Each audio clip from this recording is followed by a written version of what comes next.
Question number 73, हिजरत के बाद मुसलमानों का क़िबला क्या था? जवाब है हिजरत के बाद मुसलमानों का क़िबला बैतुल मुक़द्दस था। क्वेश्चन नंबर 74, बैतुल मुक़द्दस कितने अरसे तक मुसलमानों का क़िबला था? इसका जवाब है 16 या 17 महीनों तक। क्वेश्चन नंबर 75, तहवील क़िबला किसको कहते हैं? जवाब है बैतुल मुक़द्दस के बजाय फिर खानाए काबा ही को हमेशा के लिए क़िबला बना दिया गया, इसको तहवील क़िबला कहते हैं। इसकी वजाहत सुने।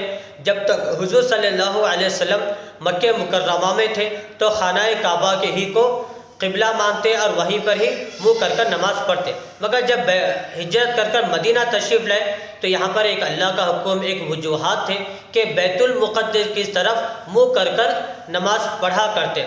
कितने महीने के 16 या 17 महीनों तक अपना क़िबला खाने काबा के बजाय बैतुल मुक़द्दस की तरफ था। फिर इसके बाद हुज़ूर सल्लल्लाहु अलैहि वसल्लम ने फिर ख्वाहिश की तो अल्लाह तबारक व तआला ने फिर हमेशा के लिए पहले हमारा जो क़िबला था कि खाना काबा, फिर उसी को ही अल्लाह तबारक व तआला ने हमेशा के लिए खाना काबा ही को अपना क़िबला बना दिया गया।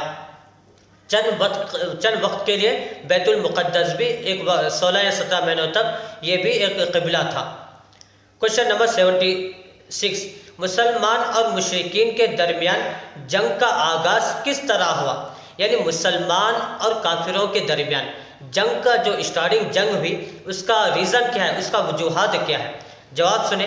मुशरिकीन मक्का के जुल्म की वजह से मुसलमान मक्का छोड़कर मदीने आए थे, यानी मुसलमान मक्का छोड़कर मदीने तशरीफ़ लाए। किस वजह से तशरीफ़ लाए कि जो कुफ़ार थे, जो मक्के मुकर्रमा के, वहाँ के कुफ़ार हुज़ूर और हुज़ूर को मानने वालों को बहुत सता रहे थे।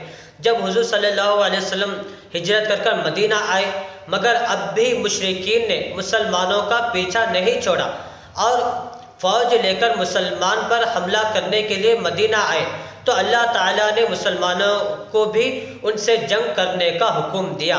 यानी जब हुज़ूर और हुज़ूर को मानने वाले हिजरत करके जब मदीना आए तो मुशरिकीन जो कुफ़ार थे वो हुज़ूर सल्लल्लाहु अलैहि वसल्लम को सताने और जंग लड़ने के लिए मदीना भी आ रहे थे। तो अल्लाह ताला ने जब हुक्म दिया कि अब तुम भी मुसलमान, तुम भी जो है ना जंग करो। क्वेश्चन नंबर 77, ग़ज़वा किसको कहते हैं? इसका जवाब है जिस जंग में हुज़ूर अकरम सल्लल्लाहु अलैहि वसल्लम खुद तशरीफ़ ले जाए उस जंग को ग़ज़वा कहते हैं। यानी जंग, ग़ज़वा के मुराद जंग के भी आते हैं और हुज़ूर सल्लल्लाहु अलैहि वसल्लम उस जंग में खुद मौजूद थे, उसे ग़ज़वा कहा जाता है। सरिया किसको कहते हैं? इसका जवाब है जिस जंग में हुज़ूर अकरम सल्लल्लाहु अलैहि वसल्लम तशरीफ़ ना ले जाए, सिर्फ सहाबा इकराम को भेज दे, उस जंग को सरिया कहते हैं। यानी जिस जंग में हुजूर जाते उसे ग़ज़वा कहते हैं और जिस जंग में हुजूर नहीं जाते बल्कि किसी को बड़ा बनाकर सहाबा इकराम को भेजते उसे सरिया कहते हैं। क्वेश्चन नंबर 79, ग़ज़वात की तादाद क्या है? यानी कितने जंगें हुई? ग़ज़वात की तादाद 19 है। क्वेश्चन नंबर 80, मशहूर ग़ज़वात के नाम क्या है? इसका जवाब है ग़ज़वाए बदर, ग़ज़वाए उहद। ये आप पढ़ लीजिए, बिल्कुल आसान है। क्वेश्चन नंबर 81, सराया की तादाद कितनी है? सरिया की जमा सराया है। सराय की तादाद 47 है। क्वेश्चन नंबर 82, चंद मशहूर सराया के नाम क्या है? कि सरिया अब्दुल्ला बिन जहश, सरिया राजी, सरिया बीर मावुना, सरिया क़ब्द। क्वेश्चन नंबर 83, ग़ज़वाए बदर कब हुई? जवाब है ग़ज़वाए बदर 2 हिजरी में हुई। अब यहाँ पर देखें, 2 हिजरी से मुराद ये है कि पहली हिजरी, दूसरी हिजरी। हिजरी से मुराद कैलेंडर को कहा जाता है। तो पहली हिजरी, पहला इस्लामी first year, second year, third year, ये कब से शुरू हुआ कि हुज़ूर सल्लल्लाहु अलैहि वसल्लम मक्का छोड़कर जब मदीने आए, जब हुज़ूर मदीने आए तो जब वहाँ से इस्लामिक कैलेंडर यानी हिजरी डेट शुरू हुई। 1, 2, 3 जो इस्लामी हिजरी डेट है, आज 1448 हिजरी डेट चल रही है। तो फर्स्ट हिजरी डेट कब हुई कि हुज़ूर सल्लल्लाहु अलैहि वसल्लम मक्के मुकर्रमा छोड़कर मदीने जब तशरीफ़ लाए 53 ईयर्स की उम्र में, वहाँ से हिजरी की डेट इस्लामी कैलेंडर शुरू हुआ। क्वेश्चन नंबर 84, غزوہ بدر میں مسلمانوں کی تعداد کتنی تھی؟ تعداد مطلب کتنے مسلمان موجود تھے؟ جو پہلی جنگ اسلام میں ہوئی جسے جنگ بدر کہا جاتا ہے، یہ مدینہ منورہ میں ہے۔ اس کا جواب ہے غزوہ بدر میں مسلمانوں کی تعداد 313 تھی۔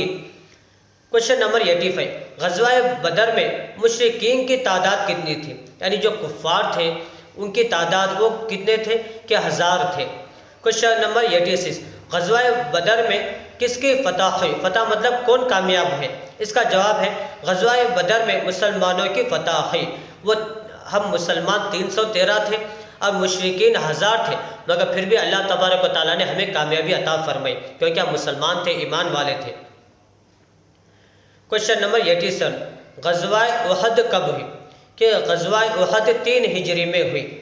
کوشچن نمبر 88، غزوہ احد میں مسلمانوں کی تعداد کتنی تھی؟ اس کا جواب بالکل آسان ہے، 700۔ کوشچن نمبر 89، غزوہ احد میں مشرکین کی تعداد کتنی تھی؟ غزوہ احد میں مسلمانوں کی تعداد 3000 تھی۔ کوشچن نمبر 90، غزوہ احد میں کس کی فتح ہے؟ یعنی کون کامیاب ہے؟ اس کا جواب بالکل آسان ہے، آپ پڑھ لیجئے، سمجھ میں آ جائے گا۔ کوشچن نمبر 91، غزوہ خندق کب ہوئی؟ غزوہ خندق مطلب غزوہ تو کہتے ہیں جنگ کو، خندق کہتے ہیں زمین کے اندر گہرائی تک، ڈیپ تک جو ہے نا گڈھا کھودنا۔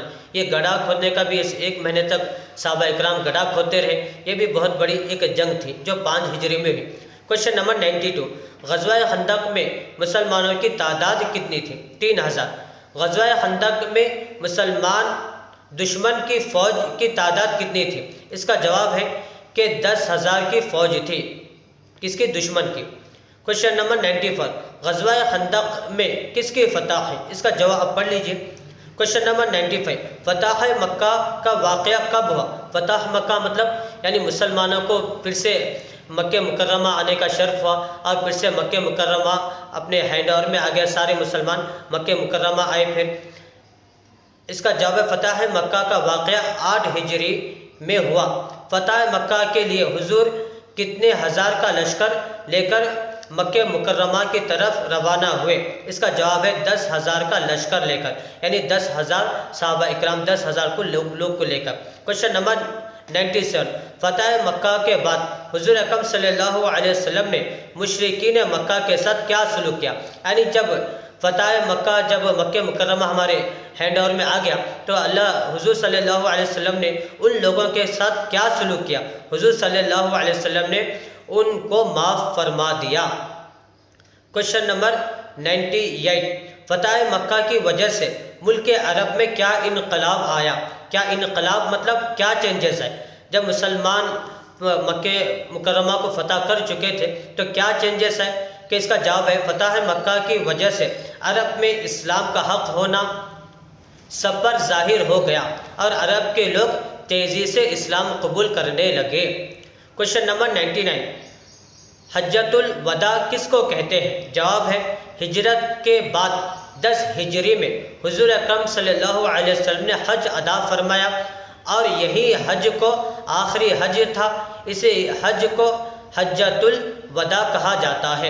یعنی 10 ہجری میں حضور صلی اللہ علیہ وسلم کا یہ آخری حج تھا، اس کے بعد حضور صلی اللہ علیہ وسلم کی وفات ہوئی۔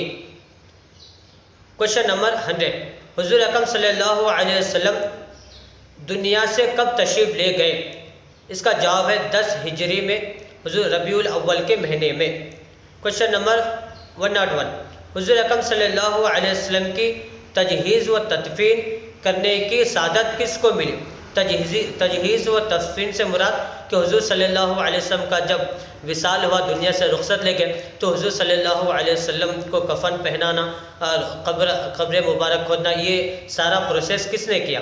اس کا جواب بالکل آسان ہے، آپ پڑھ لیجئے۔ کوشچن نمبر 102، حضور اکرم صلی اللہ علیہ وسلم کو کتنے کپڑوں میں کفن دیا گیا؟ اس کا جواب ہے حضور اکرم صلی اللہ علیہ وسلم کو 3 کپڑوں میں کفن دیا گیا۔ کوشچن نمبر 103، حضور اکرم صلی اللہ علیہ وسلم کی قبر مبارک کس نے تیار کی؟ اس کا جواب ہے حضرت ابو طلحہ انصاری نے تیار کی۔ کوشچن نمبر 104، حضور اکرم صلی اللہ علیہ وسلم کی قبر مبارک کہاں ہے؟ اس کا جواب ہے مدینہ منورہ میں حضرت عائشہ صدیقہ کے حجرے میں ہے۔ حجرے سے مراد حضرت عائشہ صدیقہ رضی اللہ تعالی عنہا کا جو گھر مبارک ہے اسے حجرہ کہا جاتا ہے، جو حضور صلی اللہ علیہ وسلم کا جب دنیا سے وصال ہوا تو وہیں پر ہی حضور صلی اللہ علیہ وسلم کی مزار مبارک ہے، جو مسجد نبوی میں ہے، جس پر ہرا گنبد بنا ہوا ہے۔ اللہ تعالی ہم سب کو حضور صلی اللہ علیہ وسلم کی زیارت نصیب فرمائے۔